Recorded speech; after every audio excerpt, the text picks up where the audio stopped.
বন্ধুরা, আমরা হচ্ছি খাঁটি বাঙালি। বাঙালির পাতে ভাজা থাকবে না তাই কখনো হয়, সঙ্গে যদি থাকে এরকম উচ্ছে আলু ভাজা তাহলে তো আর কোনো কথাই হবে না।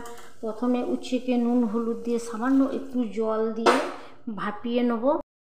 দিচ্ছি সাদা তেল দিয়ে উচ্ছে ভেজে নিচ্ছি। লাল করে উচ্ছে ভাজা হয়ে গেছে, এবার বাটির মধ্যে তুলে নিচ্ছি।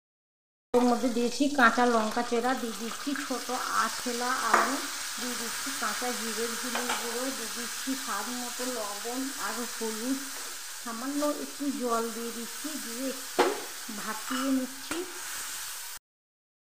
বড় একটা পেঁয়াজ কুচি দিয়ে একটু নেড়ে নিচ্ছি। দিয়ে দিচ্ছি ভেজে রাখা উচ্ছে, মিডিয়াম আঁচে লাল করে উচ্ছে আলু ভেজে নেব। ছড়িয়ে দিচ্ছি সামান্য একটু চিনি দিয়ে আর একটু ভেজে নিচ্ছি।